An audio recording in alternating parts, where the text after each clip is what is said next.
Friend, स्वागत है आप सभी का हमारे इस यूट्यूब चैनल मेजर टारगेट पर। तो फ्रेंड, आज हम लोग क्लास 10 की इकोनॉमिक्स यानी कि अर्थशास्त्र के काफ़ी महत्वपूर्ण 30 most important VVI observe questions को बताएंगे। ये जो 30 इम्पोर्टेंट ऑब्जर्व क्वेश्चंस हैं ना, ये बोर्ड परीक्षा में बार बार पूछे जाते हैं। अगर आप भी इस बार मैट्रिक के बोर्ड परीक्षा देने वाले हैं तो इस वीडियो को शुरू से लेकर आखिरी तक जरूर देखिएगा दोस्तों। और सभी क्वेश्चंस बहुत ही महत्वपूर्ण है जो आपके फाइनल मैट्रिक बोर्ड परीक्षा 2023 के बोर्ड परीक्षा में 100% हूबहू देखने को मिलेगा। तो फ्रेंड, अगर आप भी इस बार मैट्रिक के बोर्ड परीक्षा देने वाले हैं ना, तो इस वीडियो को पूरा जरूर देखिएगा, क्लास को शुरू से लेकर आखिरी तक जरूर देखिएगा। और दोस्तों, आप लोग को बताएंगे कि इसका पीडीएफ आप लोग कहां से डाउनलोड कीजिएगा। और दोस्तों, जो भी विद्यार्थी हमारे व्हाट्सएप ग्रुप में नहीं जुड़े हैं तो फ्री व्हाट्सएप ग्रुप में जुड़ जाइए दोस्तों। यहाँ पे मेरा व्हाट्सएप नंबर को सेव कीजिएगा, उसके बाद हेलो कीजिएगा 6206076569। सिंपली इस नंबर को सेव कीजिए, आप हेलो कीजिए, आपको जो है ना व्हाट्सएप ग्रुप में तुरंत ही जोड़ दिया जाएगा। तो फ्रेंड, फटाफट से वीडियो को लाइक कर दीजिएगा। और दोस्तों, चैनल पर नए हैं ना तो प्लीज़ दोस्तों चैनल को सब्सक्राइब कर लीजिएगा, साथ में नोटिफिकेशन बेल आइकन आएगा, इसे प्रेस करके जो है ना ऑल पर जरूर सेलेक्ट कर लीजिएगा। तो फ्रेंड, चलिए शुरू करते हैं। यहाँ पे आज के पहले नंबर प्रश्न के साथ वीडियो को देख रहे हैं। क्या करा है कि भारत के किस शहर में सबसे पहले मेट्रो सेवा शुरू हुआ? बहुत ही महत्वपूर्ण है। तो यहाँ पे ऑप्शन ए में आपको तो मुंबई शहर में, या फिर दिल्ली शहर में, या फिर कोलकाता शहर में, या फिर बिहार शहर में। तो फ्रेंड, भारत के जो है ना कोलकाता शहर में सबसे पहले मेट्रो सेवा शुरू हुआ था, यानी कि यहाँ पे सी वाला ऑप्शन जो है ना बिल्कुल ही करेक्ट आंसर हो जाएगा। अब चलिए फ्रेंड, देखते हैं यहाँ पे दूसरा नंबर प्रश्न को देखिएगा जो कि बहुत ही महत्वपूर्ण है। एक एक क्वेश्चन अच्छी तरह से याद करते हुए जाना है। तो फ्रेंड, प्रश्न क्या कर रहा है कि सूचना के अधिकार आंदोलन की शुरुआत कहाँ से हुई? तो यहाँ पे आपको बताना है कि सूचना के अधिकार आंदोलन की शुरुआत कहाँ से हुई। तो यहाँ पे ऑप्शन ए में आपका दिया राजस्थान से, या फिर दिल्ली से, या फिर तमिलनाडु से, या फिर बिहार से। तो फ्रेंड, सूचना के अधिकार आंदोलन की शुरुआत जो है ना राजस्थान राज्य से हुई थी, यानी कि यहाँ पे ए वाला ऑप्शन जो है ना बिल्कुल ही करेक्ट आंसर हो जाएगा। अब चलिए फ्रेंड, देखते हैं यहाँ पे तीसरा नंबर प्रश्न को देखिएगा जो कि बहुत ही महत्वपूर्ण है। क्या करा है कि खाद्य तेल गुणवत्ता का मानक चिन्ह क्या है? बहुत ही महत्वपूर्ण है। तो यहाँ पे ऑप्शन ए में आपका दिया हुआ है होलोग्राम, या फिर आईएसआई मार्क, या फिर एग मार्क, और ऑप्शन डी में आपका दिया हुआ है इनमें से कोई नहीं। तो फ्रेंड, यहाँ पे खाद्य तेल गुणवत्ता का जो मानक चिन्ह होते हैं ना, क्या होते हैं? एग मार्क होते हैं, यानी कि यहाँ पे सी वाला ऑप्शन जो है ना बिल्कुल ही करेक्ट आंसर हो जाएगा। अब चलिए फ्रेंड, देखते हैं यहाँ पे चौथा नंबर प्रश्न को देखिएगा। तो फ्रेंड, चौथा नंबर प्रश्न क्या करा है कि सेफ्टी लैंप के आविष्कारक कौन है? बहुत ही महत्वपूर्ण है। तो यहाँ पे ऑप्शन ए में आपको द जेम्स, या फिर जॉन के, या फिर क्रॉम्पटन, या फिर हेम्फ्री डेवी। तो फ्रेंड, यहाँ पे सेफ्टी लैंप के जो आविष्कारक है ना कौन है? हेम्फ्री डेवी है, यानी कि यहाँ पे डी वाला ऑप्शन जो है ना बिल्कुल ही करेक्ट आंसर हो जाएगा। अब चलिए फ्रेंड, देखते हैं यहाँ पे 5 नंबर प्रश्न को देखिएगा जो कि बहुत ही महत्वपूर्ण है। क्या करा है कि निम्न में से कौन वित्तीय संस्था है? तो यहाँ पे ऑप्शन ए में आपको दे महाजन, या फिर सहकारी बैंक, या फिर व्यापारी, या फिर सेठ। तो फ्रेंड, यहाँ पे वित्तीय संस्था जो है ना कौन है? सहकारी बैंक है, जो कि यहाँ पे बी ऑप्शन में दिया हुआ है, यानी कि यहाँ पे बी वाला ऑप्शन जो है ना बिल्कुल ही करेक्ट आंसर हो जाएगा। अब चलिए फ्रेंड, देखते हैं यहाँ पे नेक्स्ट क्वेश्चन को देखिएगा। एक एक क्वेश्चन को जो ना अच्छी तरह से याद करते हुए जाना है। तो चलिए फ्रेंड, देखते हैं यहाँ पे नेक्स्ट क्वेश्चन को। एक एक क्वेश्चन को जो ना अच्छी तरह से याद करते हुए जाना, एक भी प्रश्न को स्किप नहीं करना है। चलिए देखते हैं यहाँ पे 6 नंबर प्रश्न क्या करा है कि तो फ्रेंड, प्रश्न ये है कि कृषि क्षेत्र में कौन सी बेरोजगारी पाई जाती है? बहुत ही महत्वपूर्ण है। तो यहाँ पे ऑप्शन ए में आपको छिपी बेरोजगारी, या फिर बेरोजगारी, या फिर पूर्ण बेरोजगारी, और ऑप्शन डी में आपका दिया वित्त बेरोजगारी। तो फ्रेंड, कृषि क्षेत्र में जो है ना छिपी हुई बेरोजगारी पाई जाती है, यानी कि यहाँ पे ए वाला ऑप्शन जो है ना बिल्कुल ही करेक्ट आंसर हो जाएगा। अब चलिए फ्रेंड, देखते हैं यहाँ पे नेक्स्ट क्वेश्चन। एक एक क्वेश्चन को जो है दोस्तों अच्छी तरह से याद करते हुए जाना, एक भी क्वेश्चन को स्किप नहीं करना है, क्योंकि सभी प्रश्न जो है ना बहुत ही महत्वपूर्ण है। तो फ्रेंड, प्रश्न क्या करा है कि निम्न में से कौन सी सेवा गैर सरकारी है, यानी कि कौन सी सेवा प्राइवेट सेवा है? तो यहाँ पे ऑप्शन ए में आपको दे सैन्य सेवा, या फिर वित्त सेवा, या फिर मॉल सेवा, या फिर रेल सेवा। तो फ्रेंड, यहाँ पे गैर सरकारी सेवा, यानी कि यहाँ पे कौन प्राइवेट सेवा है? तो मॉल सेवा जो है दोस्तों ये प्राइवेट सेवा है, जो कि यहाँ पे सी ऑप्शन में दिया हुआ है, यानी कि यहाँ पे सी वाला ऑप्शन जो है ना बिल्कुल ही करेक्ट आंसर हो जाएगा। और दोस्तों ये जो सैनिक सेवा है और वित्त सेवा है और रेल सेवा, ये तीनों जो है ना सरकारी सेवा है, लेकिन मॉल सेवा जो है ना दोस्तों गैर सरकारी सेवा है। इसे आपको याद रखना है। इसलिए एक एक क्वेश्चन को जो है ना अच्छी तरह से कंसंट्रेट होकर ध्यानपूर्वक पढ़ते हुए जाना है, एक भी क्वेश्चन को स्किप नहीं करना है। अब चलिए फ्रेंड देखते हैं यहाँ पे नेक्स्ट क्वेश्चन को देखिएगा। तो फ्रेंड प्रश्न क्या करा है कि तीन कठिया प्रणाली किस पर लागू होता है, काफी महत्वपूर्ण है। तो यहाँ पे ऑप्शन ए में आपका दिया उद्योगपतियों पर या फिर व्यापारियों पर या फिर श्रमिकों पर या फिर किसानों पर। तो फ्रेंड है तीन कठिया जो प्रणाली लागू होता है ना किसानों पर लागू होता है, यानी कि यहाँ पे डी वाला ऑप्शन जो है ना बिल्कुल ही करेक्ट आंसर हो जाएगा। अब चलिए फ्रेंड देखते हैं यहाँ पे 9 नंबर प्रश्न को देखिएगा क्या कराए कि चिपको आंदोलन निम्न में से किससे संबंधित है। तो यहाँ पे ऑप्शन ए में आपका दिया हुआ है पेड़ बचाने से या फिर नदी बचाने से या फिर आर्थिक शोषण से या फिर शराबखोरी के विरुद्ध से। तो फ्रेंड है ये जो चिपको आंदोलन है ना ये किससे संबंधित है, तो ये जो है ना पेड़ बचाने से संबंधित है, यानी कि यहाँ पे ए वाला ऑप्शन जो है ना बिल्कुल ही करेक्ट आंसर हो जाएगा। अब चलिए फ्रेंड देखते हैं यहाँ पे नेक्स्ट क्वेश्चन को देखिएगा। तो फ्रेंड प्रश्न क्या करा है कि भारत में वोट देने का न्यूनतम उम्र क्या है। तो यहाँ पे ऑप्शन ए में आपका दिया हुआ है 18 वर्ष या फिर 16 वर्ष या फिर 20 वर्ष और ऑप्शन डी है 21 वर्ष। तो फ्रेंड यहाँ पे भारत में जो वोट देने का जो मतलब जो न्यूनतम आयु है ना कितना वर्ष है, 18 वर्ष है, यानी कि यहाँ पे ए वाला ऑप्शन जो है ना बिल्कुल ही करेक्ट आंसर हो जाएगा। तो फ्रेंड आज के इस वीडियो में हम लोग जो है ना काफ़ी महत्वपूर्ण है पूरे इकोनॉमिक्स का जो है ना 30 मोस्ट इंपॉर्टेंट है VBI ऑब्जर्व क्वेश्चंस को पढ़ रहे हैं, जो आपके फाइनल मैट्रिक बोर्ड परीक्षा में जो है ना 100% पूछे जाएंगे। अगर आप भी इस बार मैट्रिक की बोर्ड परीक्षा देने वाले हैं तो इस वीडियो को शुरू से लेकर आखिरी तक जरूर देखिएगा दोस्तों, और एक एक क्वेश्चन को जो है ना अच्छी तरह से याद करते हुए जाना। और दोस्तों जो भी प्रश्न अगर आपको याद ना हो ना तो प्लीज़ दोस्तों उस प्रश्न को नोट भी कर सकते हैं या फिर इसका PDF जो है ना हम अपने वेबसाइट पे डाल देंगे, वहाँ से आप इजीली जो है ना PDF को डाउनलोड करके पढ़ सकते हैं। अब चलिए फ्रेंड देखते हैं यहाँ पे नेक्स्ट क्वेश्चन को देखिएगा क्या करा है कि किस क्षेत्र को तृतीय क्षेत्र कहा जाता है, बहुत ही महत्वपूर्ण है। तो यहाँ पे ऑप्शन ए में आपका सेवा क्षेत्र को और ऑप्शन बी है कृषि क्षेत्र को या फिर उद्योग क्षेत्र को या फिर कोई नहीं। तो फ्रेंड यहाँ पे तृतीय क्षेत्र जो है ना किसे कहा जाता है, सेवा क्षेत्र को कहा जाता है, यानी कि यहाँ पे ए वाला ऑप्शन जो है ना बिल्कुल ही करेक्ट आंसर हो जाएगा। और दोस्तों ये कृषि क्षेत्र को क्या कहते हैं, प्राथमिक क्षेत्र कहते हैं, और ये दोस्तों ये उद्योग क्षेत्र को हम लोग क्या कहते हैं, द्वितीय क्षेत्र कहते हैं। साथ में इसे भी आपको याद होना चाहिए। अब चलिए फ्रेंड देखते हैं यहाँ पे नेक्स्ट क्वेश्चन को देखिएगा जो कि बहुत ही महत्वपूर्ण है। ये भी प्रश्न जो है ना गत वर्ष में 10 बार से भी ज़्यादा बार पूछा जा चुका है। क्या कराए कि बिहार में जीवन यापन का मुख्य साधन है, बहुत ही महत्वपूर्ण है। तो यहाँ पे ऑप्शन ए में आपको कृषि या फिर उद्योग और ऑप्शन सी है व्यापार या फिर सभी। तो फ्रेंड बिहार में जो जीवन यापन का जो मुख्य साधन है ना क्या क्या चीज़ है वही आपको बताना है। तो यहाँ पे कृषि है जो कि यहाँ पे ए ऑप्शन में दिया हुआ है, यानी कि यहाँ पे ए वाला ऑप्शन जो है ना बिल्कुल ही करेक्ट आंसर हो जाएगा। अब चलिए फ्रेंड देखते हैं यहाँ पे नेक्स्ट क्वेश्चन को देखिएगा जो कि बहुत ही महत्वपूर्ण है। क्या करा है कि निम्न में से कौन नीति आयोग के प्रधान अध्यक्ष होता है, बहुत ही महत्वपूर्ण है। तो यहाँ पे ऑप्शन ए में आपका प्रधानमंत्री या फिर योजना मंत्री या फिर राष्ट्रपति या फिर मुख्यमंत्री। तो फ्रेंड यहाँ पे नीति आयोग के जो प्रधान अध्यक्ष होते हैं ना प्रधानमंत्री होते हैं, यानी कि यहाँ पे ए वाला ऑप्शन जो है ना बिल्कुल ही करेक्ट आंसर हो जाएगा। अब चलिए फ्रेंड देखते हैं यहाँ पे नेक्स्ट क्वेश्चन को देखिएगा।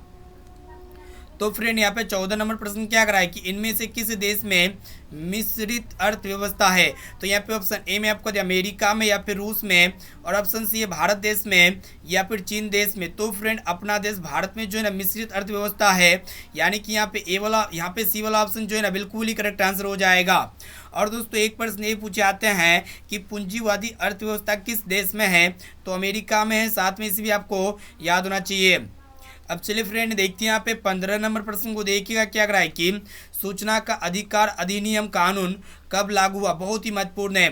तो यहाँ पे ऑप्शन ए में आपका 2004 में या फिर 2005 में या फिर 2006 में या फिर 2007 में। तो फ्रेंड सूचना का अधिकार अधिनियम कानून जो पारित हुआ था ना कब हुआ था, 2005 ईस्वी में हुआ था, यानी कि यहाँ पे बी वाला ऑप्शन जो है ना बिल्कुल ही करेक्ट आंसर हो जाएगा। अब चलिए फ्रेंड देखते हैं यहाँ पे नेक्स्ट क्वेश्चन को देखिएगा जो कि बहुत ही महत्वपूर्ण है। क्या करा है कि भारत का सबसे बड़ा बंदरगाह कौन है। तो यहाँ पे दोस्तों ऑप्शन ए में आपका मुंबई या फिर चेन्नई या फिर कोलकाता और ऑप्शन डी में आपका जो कांडला। तो फ्रेंड भारत का जो सबसे बड़ा बंदरगाह है ना मुंबई है, इसे आपको याद होना चाहिए, यानी कि यहाँ पे ए वाला ऑप्शन जो है ना बिल्कुल ही करेक्ट आंसर हो जाएगा। अब चलिए फ्रेंड देखते हैं यहाँ पे 17 नंबर प्रश्न को देखिएगा क्या करा है कि मानव पूंजी के प्रमुख घटक है। तो यहाँ पे ऑप्शन ए में आपको ज्ञान या फिर कौशल और ऑप्शन सी अनुभव या फिर इनमें से सभी। तो फ्रेंड मानव पूंजी के जो प्रमुख घटक क्या क्या है, ज्ञान है, कौशल है और अनुभव है, यानी कि ये सभी है जो कि यहाँ पे डी ऑप्शन में दिया हुआ है, यानी कि यहाँ पे डी वाला ऑप्शन जो है ना बिल्कुल ही करेक्ट आंसर हो जाएगा। तो फ्रेंड आज के इस वीडियो में हम लोग काफ़ी महत्वपूर्ण पूरे इकोनॉमिक्स का यहाँ पे 30 निचोड़ प्रश्न को बता रहे हैं। ये जो निचोड़ प्रश्न है ना आपके फाइनल मैट्रिक बोर्ड परीक्षा में गत वर्ष में काफ़ी बार पूछा जा चुका है और इस बार भी पूछे जाएंगे। तो फ्रेंड अगर आप भी इस बार मैट्रिक के बोर्ड परीक्षा देने वाले हैं ना तो इस वीडियो को पूरा ज़रूर देखिएगा, एक भी क्वेश्चन को स्किप नहीं कीजिएगा। अब चलिए दोस्तों देखते हैं यहाँ पे नेक्स्ट क्वेश्चन को देखिएगा। तो फ्रेंड प्रश्न क्या करा है कि भारत एक राष्ट्र है। तो यहाँ पे ऑप्शन ए में आपका दे विकसित या फिर विकासशील और ऑप्शन सी है पिछड़ा या फिर अत्यंत पिछड़ा। तो फ्रेंड है हमारा अपना देश क्या है, एक विकासशील है, यानी कि पूरी तरह से विकसित नहीं हुआ है, यानी कि विकसित हो रहा है, यानी कि इसे हम लोग क्या कहेंगे, विकासशील कहेंगे, जो कि यहाँ पे बी ऑप्शन में दिया हुआ है, यानी कि यहाँ पे बी वाला ऑप्शन जो है ना बिल्कुल ही करेक्ट आंसर हो जाएगा। अब चलिए फ्रेंड देखते हैं यहाँ पे 19 नंबर प्रश्न को देखिएगा क्या करा है कि वृहद क्षेत्र में जल की उपस्थिति के कारण पृथ्वी को कहते बहुत ही महत्वपूर्ण है। तो यहाँ पे ऑप्शन ए में आपका उजला ग्रह या फिर नीला ग्रह या फिर पीला ग्रह या फिर लाल ग्रह। तो फ्रेंड है वृहद क्षेत्र में जल की उपस्थिति के कारण ही ना पृथ्वी को क्या कहते हैं, नीला ग्रह कहते हैं, यानी कि यहाँ पे बी वाला ऑप्शन जो है ना बिल्कुल ही करेक्ट आंसर हो जाएगा। और दोस्तों यहाँ पे पृथ्वी पर कितना प्रतिशत जल है, तो 71% जल है। और दोस्तों कितना प्रतिशत भूमि है, तो 29% भूमि है। और दोस्तों ज़्यादा मात्रा में जल है ना, इसीलिए यहाँ पे पृथ्वी को क्या कहा जाता है, मतलब नीला ग्रह कहा जाता है। अब चलिए दोस्तों देखते हैं यहाँ पे नेक्स्ट क्वेश्चन को देखिएगा जो कि बहुत ही महत्वपूर्ण है। क्या करा है कि भारतीय अर्थव्यवस्था का मूल आधार क्या है। तो यहाँ पे ऑप्शन ए में आपको उद्योग या फिर कृषि या फिर व्यापार और ऑप्शन डी में आपका दिया हुआ है खनन। तो फ्रेंड है भारतीय अर्थव्यवस्था का जो मूल आधार है ना क्या है, कृषि है, यानी कि यहाँ पे बी वाला ऑप्शन जो है ना बिल्कुल ही करेक्ट आंसर हो जाएगा। अब चलिए दोस्तों देखते हैं यहाँ पे 21 नंबर प्रश्न को देखिएगा जो कि मोस्ट इंपोर्टेंट क्या करा है कि नर्मदा बचाओ आंदोलन किसने चलाया था, बहुत ही महत्वपूर्ण है। तो यहाँ पे ऑप्शन ए में आपका मेधा पाटेकर ने या फिर संदीप पांडे ने और ऑप्शन सी अन्ना हजारे ने या फिर अरविंद केजरीवाल ने। तो फ्रेंड है नर्मदा बचाओ आंदोलन जो है ना कौन चलाया था, तो मेधा पाटेकर ने चलाया था, इसे आपको याद होना चाहिए, यानी कि यहाँ पे ए वाला ऑप्शन जो है ना बिल्कुल ही करेक्ट आंसर हो जाएगा। और दोस्तों नर्मदा एक प्रकार क्या क्या है, नदी है, साथ में इसे भी आपको याद होना चाहिए। अब चलिए दोस्तों देखते हैं यहाँ पे 22 नंबर प्रश्न को देखिएगा जो कि बहुत ही महत्वपूर्ण है। क्या करा है कि उपभोक्ता अधिकार दिवस कब मनाया जाता है, काफ़ी महत्वपूर्ण है। और ये प्रश्न जो है 100% इस बार बोर्ड परीक्षा में पूछे जाएंगे। एक एक क्वेश्चन को जो है अच्छी तरह से याद कर लीजिएगा। तो यहाँ पे आपको बताना है कि उपभोक्ता अधिकार दिवस कब मनाया जाता है। तो यहाँ पे ऑप्शन ए में आपको 17 मार्च को या फिर 15 मार्च को या फिर 10 अप्रैल को या फिर 22 अप्रैल को। तो फ्रेंड उपभोक्ता अधिकार दिवस जो मनाया जाता है ना 15 मार्च को मनाया जाता है, यानी कि यहाँ पे बी वाला ऑप्शन जो है ना बिल्कुल ही करेक्ट आंसर हो जाएगा। अब चलिए फ्रेंड देखते हैं यहाँ पे नेक्स्ट क्वेश्चन को देखिएगा जो कि बहुत ही महत्वपूर्ण है। क्या करा है कि कौन बीमारू राज्य नहीं है। तो यहाँ पे ऑप्शन ए में आपको दे बिहार या फिर उड़ीसा या फिर कर्नाटक या फिर मध्य प्रदेश। तो फ्रेंड यहाँ पे बिहार हो गया, उड़ीसा हो गया और मध्य प्रदेश, ये तीनों जो है ना बीमारू राज्य है, लेकिन ये कर्नाटक जो है ना दोस्तों बीमारू राज्य नहीं है, यानी कि यहाँ पे सी वाला ऑप्शन जो है ना बिल्कुल ही करेक्ट आंसर हो जाएगा। अब चलिए फ्रेंड देखते हैं यहाँ पे 24 नंबर प्रश्न को देखिएगा क्या करा है कि भारत का केंद्रीय बैंक कौन सा है, बहुत ही महत्वपूर्ण है। तो यहाँ पे ऑप्शन ए में आपका दे रहा है रिजर्व बैंक ऑफ इंडिया या फिर क्षेत्रीय बैंक ऑफ इंडिया या फिर स्टेट बैंक ऑफ इंडिया या फिर पंजाब नेशनल बैंक। तो फ्रेंड यहाँ पे भारत का जो केंद्रीय बैंक है ना रिजर्व बैंक ऑफ इंडिया है, यानी कि यहाँ पे ए वाला ऑप्शन जो है ना बिल्कुल ही करेक्ट आंसर हो जाएगा। और दोस्तों एक प्रश्न ये पूछे जाते हैं कि भारत का सबसे बड़ा बैंक कौन है, तो स्टेट बैंक ऑफ इंडिया है, साथ में इसे भी आपको याद होना चाहिए। अब चलिए फ्रेंड देखते हैं यहाँ पे 25 नंबर प्रश्न को देखिएगा जो कि बहुत ही महत्वपूर्ण है। क्या करा है कि भारत में वित्तीय वर्ष कहा जाता है, बहुत ही महत्वपूर्ण है। तो यहाँ पे ऑप्शन ए में आपका दिया 1 जनवरी से 31 दिसंबर तक या फिर 1 जुलाई से 30 जून तक या फिर 1 अप्रैल से 31 मार्च तक या फिर 1 सितंबर से 31 मार्च तक। तो फ्रेंड है भारत में जो वित्तीय वर्ष कहा जाता है ना 1 अप्रैल से 31 मार्च तक कहा जाता है, यानी कि यहाँ पे सी वाला ऑप्शन जो है ना बिल्कुल ही करेक्ट आंसर हो जाएगा। अब चलिए फ्रेंड देखते हैं यहाँ पे नेक्स्ट क्वेश्चन को देखिएगा जो कि बहुत ही महत्वपूर्ण है। तो फ्रेंड प्रश्न क्या कर रहा है कि रूस की मुद्रा है, तो यहाँ पे ऑप्शन ए में आपका दिए रूबल या फिर डॉलर या फिर रियाल या फिर पौंड। तो फ्रेंड है रूस का करेंसी क्या है, रूबल है, इसे आपको याद होना चाहिए दोस्तों, यानी कि यहाँ पे ए वाला ऑप्शन जो है ना बिल्कुल ही करेक्ट आंसर हो जाएगा। अब चलिए फ्रेंड देखते हैं यहाँ पे नेक्स्ट क्वेश्चन को देखिएगा। तो फ्रेंड है प्रश्न क्या कर रहा है कि किस धातु का मुद्रा के रूप में सर्वाधिक प्रयोग हुआ है, बहुत ही महत्वपूर्ण है। तो यहाँ पे ऑप्शन ए में आपका दे लोहा का या फिर तांबा का या फिर पित्तल का, और ऑप्शन डी है सोना और चांदी का। तो फ्रेंड यहाँ पे देखिएगा सोना और चांदी ये दो एलिमेंट का जो है ना सबसे ज़्यादा प्रयोग हुआ है मुद्रा के रूप में, यानी कि यहाँ पे डी वाला ऑप्शन जो है ना बिल्कुल ही करेक्ट आंसर हो जाएगा। अब चलिए दोस्तों देखते हैं यहाँ पे 28 नंबर प्रश्न को देखिएगा क्या करा है कि दीर्घकालीन ऋण कौन प्रदान करता है, बहुत ही महत्वपूर्ण है। तो यहाँ पे ऑप्शन ए में आपको देख कृषक महाजन या फिर प्राथमिक कृषि या फिर भूमि विकास बैंक या फिर इनमें से कोई नहीं। तो फ्रेंड है यहाँ पे आप सबको बताना है कि दीर्घकालीन ऋण कौन प्रदान करता है, तो भूमि विकास बैंक प्रदान करता है, जो कि यहाँ पे सी ऑप्शन में दिया हुआ है, यानी कि यहाँ पे सी वाला ऑप्शन जो है ना बिल्कुल ही करेक्ट आंसर हो जाएगा। अब चलिए फ्रेंड देखते हैं यहाँ पे 29 नंबर, यहाँ पे देखते हैं 28 नंबर प्रश्न को देखिएगा जो कि बहुत ही महत्वपूर्ण है। तो फ्रेंड प्रश्न क्या करा है कि एटीएम का विस्तारित नाम क्या है, यहाँ पे 29 नंबर प्रश्न है, ठीक है। तो यहाँ पे ऑप्शन ए में आपका दे ऑटो ट्रांसफर मशीन या फिर ऑटो टिकट मशीन या फिर ऑटोमेटिक टेलर मशीन या फिर ऑटो ट्रांजिट मशीन। तो फ्रेंड यहाँ पे एटीएम का जो फुल फॉर्म होता है यानी कि विस्तार जो होता है ना ऑटोमेटिक टेलर मशीन होता है, यानी कि यहाँ पे सी वाला ऑप्शन जो है ना बिल्कुल ही करेक्ट आंसर हो जाएगा। अब चलिए फ्रेंड देखते हैं यहाँ पे आज का लास्ट और अंतिम प्रश्न जो कि बहुत ही महत्वपूर्ण है। क्या करा है कि राष्ट्रीय आय का अनुमान सबसे पहले किसने लगाया है, तो यहाँ पे ऑप्शन ए में आपका दे महात्मा गांधी जी ने या फिर नेहरू जी ने या फिर राजेंद्र प्रसाद ने या फिर ऑप्शन डी में आपका दिया हुआ है दादा भाई नौरोजी ने। तो फ्रेंड राष्ट्रीय आय का अनुमान जो सबसे पहले लगाया है ना किसने लगाया है, दादा भाई नौरोजी ने लगाया है, यानी कि यहाँ पे डी वाला ऑप्शन जो है ना बिल्कुल ही करेक्ट आंसर हो जाएगा। तो फ्रेंड यहाँ पे हम लोग फाइनली जो है ना 30 मोस्ट इंपॉर्टेंट इकोनॉमिक्स का निचोड़ प्रश्न को बता चुके हैं, और आप हमें कमेंट करके बताइएगा कि ये 30% में से पहले से आप लोग को कितना % का सही और सटीक आंसर याद था। इसका जवाब जो है ना दोस्तों इसी वीडियो में हमें कमेंट करके जरूर बताइएगा, ठीक है। और दोस्तों इनके साथ साथ ये SW क्वेश्चन का आंसर क्या लगता है, इसका भी जवाब जो है ना आप लोग को इसी वीडियो में कमेंट करके बता देना है। क्वेश्चन देख रहा है कि सुंदरवन किस राज्य में स्थित है, तो यहाँ पे ऑप्शन ए में आपको बिहार राज्य में या फिर उत्तर प्रदेश राज्य में या फिर पश्चिम बंगाल राज्य में या फिर मध्य प्रदेश राज्य में। तो फ्रेंड इसका आंसर जो भी लगता है ना तो आप हमें जल्दी से फटाफट से कमेंट करके बताइएगा। और इनके साथ साथ जो भी विद्यार्थी अभी तक वीडियो को लाइक नहीं किए हैं ना तो प्लीज़ दोस्तों जल्दी से फटाफट से वीडियो को लाइक कर दीजिएगा और इस वीडियो को अपने सोशल मीडिया प्लेटफॉर्म में जरूर शेयर कीजिएगा। और दोस्तों जो भी विद्यार्थी अभी तक हमारे चैनल को सब्सक्राइब नहीं किए हैं ना तो प्लीज़ दोस्तों जल्दी से यहाँ पे चैनल को सब्सक्राइब कर लीजिएगा, क्योंकि हमारे इस चैनल में ऐसे यहाँ पे आप लोग के लिए कंटेंट दिया जाता है, ऐसे क्लास कराया जाता है जो आपके फाइनल मैट्रिक बोर्ड परीक्षा में 100% ये सभी क्लास को कर लेते हैं ना, तो ये मेरा गारंटी है कि आपका जो है ना 480 प्लस मार्क्स से कोई नहीं रोक सकता है दोस्तों।